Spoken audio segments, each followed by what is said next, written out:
You are listening to the Special Needs Mom podcast. This is Kara, your host, and I am so glad you're here. Before we get into this episode, I want you to know that Pathway to Peace, which is a group coaching program, is currently available to join. This program is built on three main pillars. First, coaching. It's the real powerhouse. It's what I do. It's what I love. Second, community. And if you've been around for a little bit more than a minute, you know how I feel about community and the power that it has to heal and change your life. And lastly, I have a library of content filled with resources, with modules, with lessons. We go way deeper than I can go in on the podcast. And these are available to you in a way that you can consume them in your busy life. This program would be a good fit for you if you've stabilized past the point of initial diagnosis and find yourself spending a little bit more than you'd like to in overwhelm. And you can't imagine how, given all the things in your life, you can have any sort of peace ever again. Through the program, you will gain the gift of acceptance. You will do the work to recover your spark. You'll leave the program with the tools and the confidence that you have what you need to have joy and peace part of your life once again. So it's time to change it up. I know you've been saying yes to everybody, especially serving with all your heart and everything you have to your child. Now it's time to say yes to you. Find the link in the show notes to get more information and for next steps.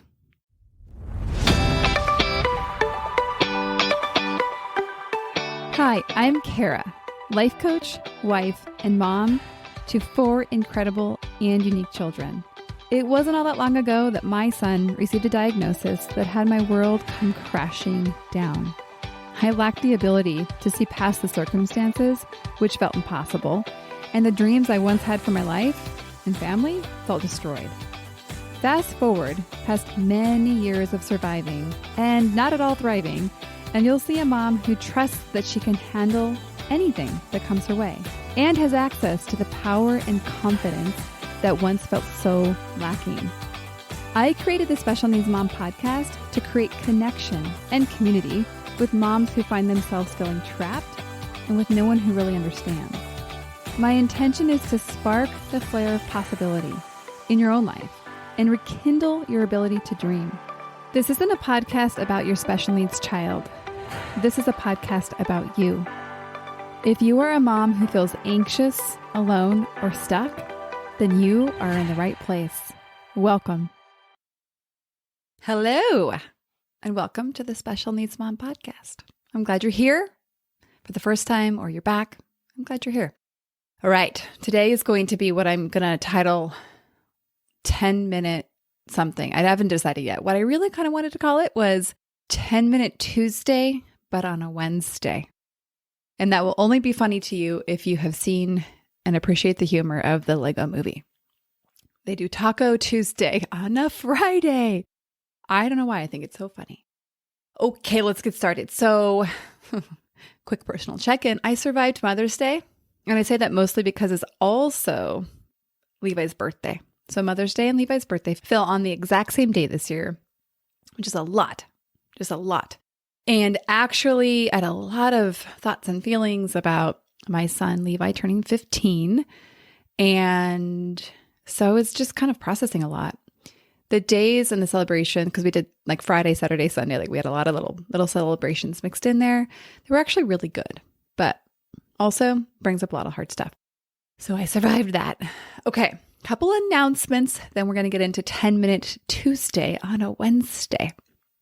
And obviously, I know you're probably not listening to this on the Wednesday it came out, but that's okay. Work with me. So the first thing, it's a new announcement. I just enabled a feature that I think is going to be really fun. You can now text the show. That's right, ladies and gentlemen, mostly ladies. We can text the show. So I think you'll just click on the show notes. It says text the show. Pretty clear and straightforward. And you can text. And note, I will not be able to text you back unless you give me your contact information, because, and nor can I promise to respond to everybody, but it does protect your privacy. So I'll only get the last like 4 digits of your number, but I think it'll be really fun. So please experiment with it. And another thing that I realized, oops-a-daisy, I haven't mentioned on the podcast is a book that I was a contributor for. It's a little like too much to say I wrote it because I didn't write it, but I wrote in it. That's what I did. If you're watching on YouTube, then you'll see me holding it up right now. It's called Becoming Brave Together. It's actually amazing. And I say that because I think a lot of us were like, is this just going to be a bunch of sad stories that depress us all? And it is the opposite of that. I find that because a lot of the moms are ahead of where I am in life, it was just beautiful and encouraging. It's hope-filled. You can get it on Amazon. I will have the link in the show notes. I recommend it. Okay. Next, this is our 199th episode right now.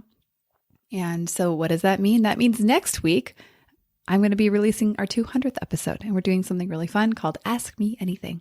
So if you're listening to this right now, it is too late to submit your question, but it's going to be a really fun episode. So I just encourage you not to miss it.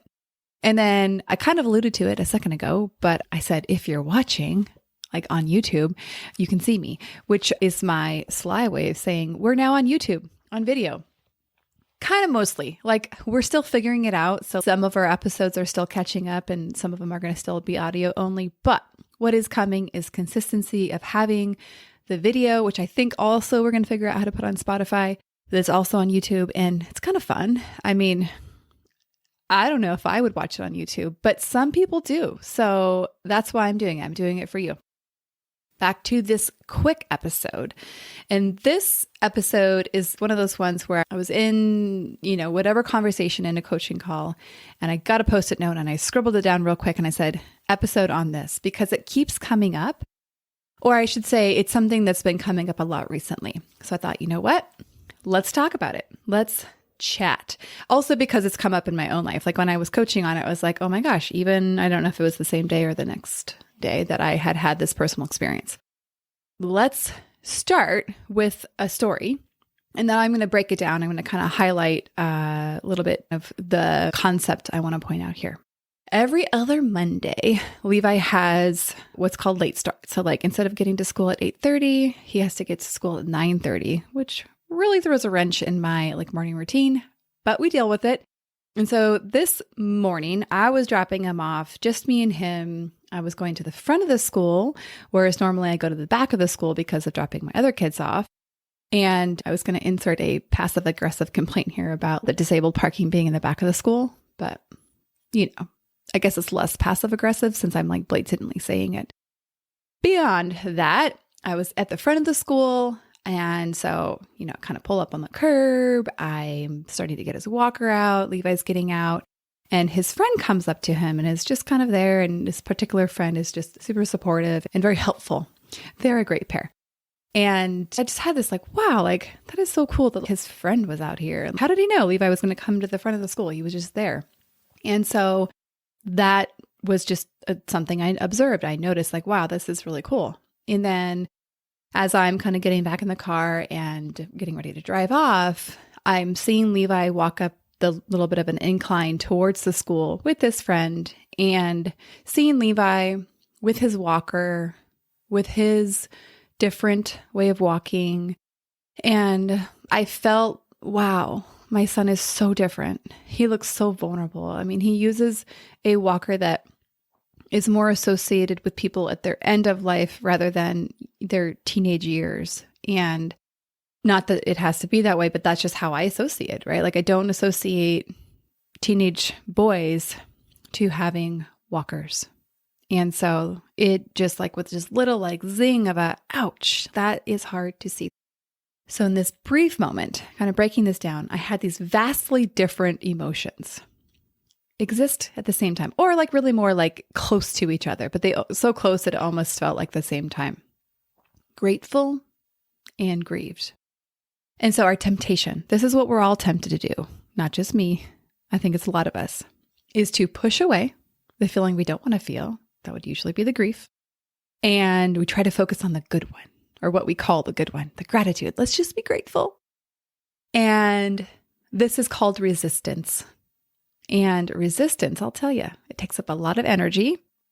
It's the thing that spins you out, that sticks with you. It's like that cloud that lingers.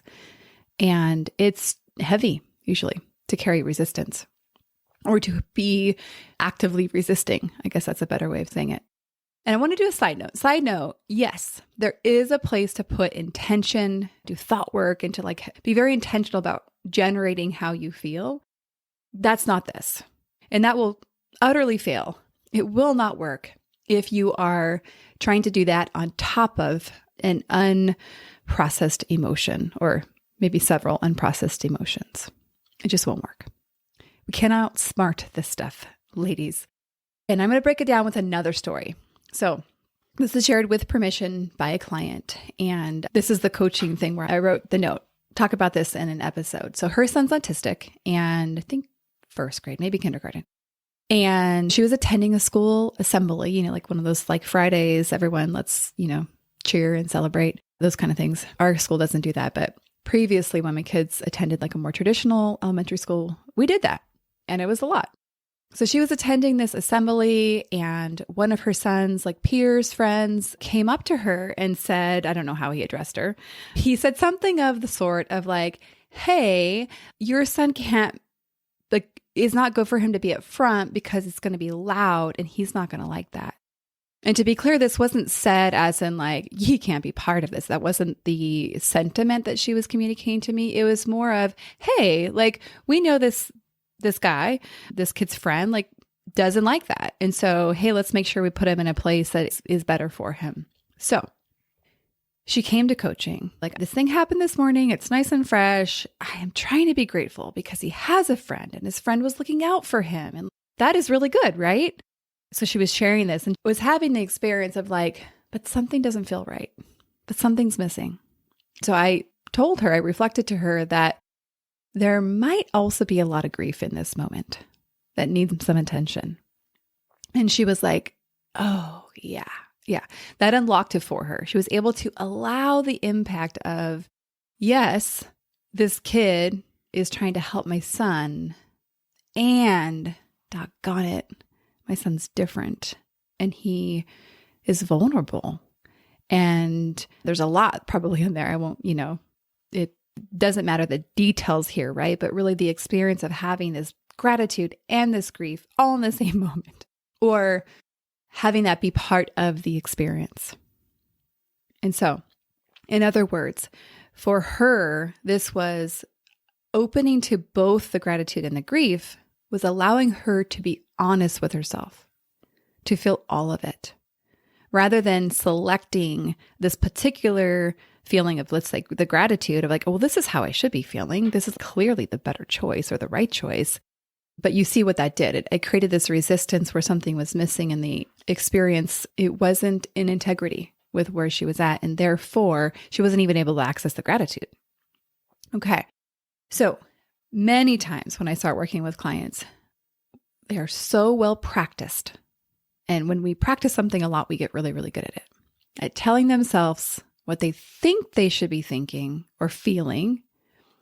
And they're so good at that they can't even see or feel how they actually are.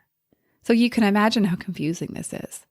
Disorienting, confusing, and it really does a great job of numbing you. Because if you are so focused on this resistance of how I think I should feel, trying to jam that down your feeling tank, then it makes your actual feelings completely inaccessible to you. All of them. The hope, the joy, and the sorrow and the suffering. Okay, I'm going to break it down. I'm going to sum it up, bottom line it, so you can take it home and reflect on this. Use this to notice in those moments that you have these experiences where you have a lot at one time. So part one is telling yourself the truth, or said another way, being honest with yourself. Or said even another way, is not resisting or trying to tell yourself you should feel a different way. So that's the first part. So that's when you just get to observe how you actually are, get to be curious with yourself. And second part, allowing it to be. Instead of resisting, allow, soften towards the grief. Let it in a little bit. And for you, if it's like, ooh, yeah, I don't know about that, Kara, that's going to be a no. Consider just like a little bit. Just like crack the door open, like 1%. Allow a little bit. What feels tolerable to you? To make a little bit of room for the grief, all in service so that you can have the full spectrum, which allows for more room for gratitude or whatever that thing is that you would say, man, I'm missing this in my life, which I hear from a lot of you. I have no joy. I don't know who I am. I just feel so hopeless. And so that's the whole like tension here. It's like the opposite. You have to do the opposite thing that you would think to actually have the experience of more joy, more peace, more gratitude, all those things. Is actually leaning towards all the opposite, or opening towards is a better way of saying it, perhaps. Okay. Now, nice and short, like I said, that's what we have today. And I'll see you on the next episode. One more thing before we officially wrap up this show. Sometimes when I'm listening to podcasts, I have the experience of wanting more. I'm listening at the very end thinking, I sure wish that episode didn't end. I invite you, if you feel in any way the same way, I invite you to the Special Needs Mom podcast community, which is a free group that I host on Facebook, where we as a community of fellow moms who listen to this podcast and are experiencing life in similar shoes, get to talk to one another, get to share stories, get to actually interact. I hope you'll consider joining. See you over there.